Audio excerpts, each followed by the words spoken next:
Kemudian ketika perusahaan mengisi kembali dana petty cash yang telah berkurang karena adanya pembayaran yang tadi, misalkan pembayaran alat tulis atau pembayaran bensin. Contoh, di sini misalkan di kantor masih ada cash sebesar 390 untuk pengeluaran postage, misalkan perangko atau misalkan materai.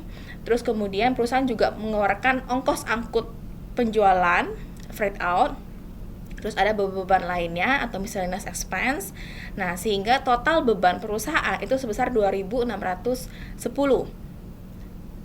Rinciannya, postage expense-nya 1.320, freight out-nya 1.140, dan miscellaneous expense-nya 150, totalnya 2.610.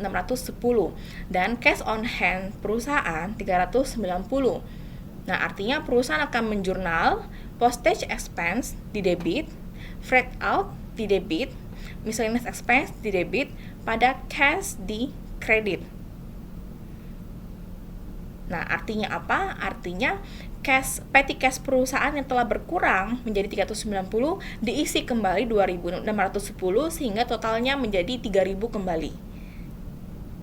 Ya, jadi intinya untuk beban yang telah dikeluarkan dari petty cash akan dijurnal ketika perusahaan mengisi kembali dana petty cash-nya.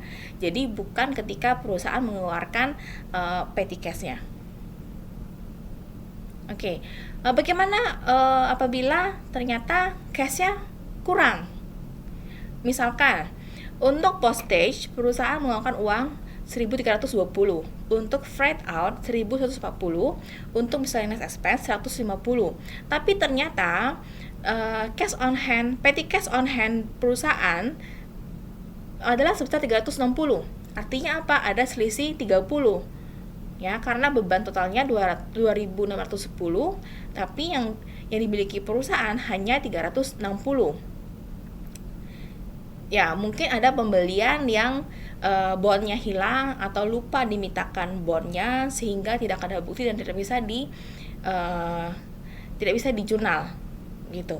Nah, jadi untuk menampung selisih ini, bagaimana perusahaan akan menggunakan account cash over and short.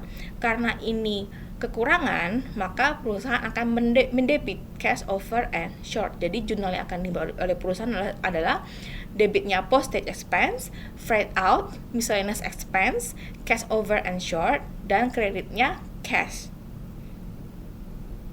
Nah, setelah di jurnal, maka cash perusahaan akan kembali sebesar 3.000.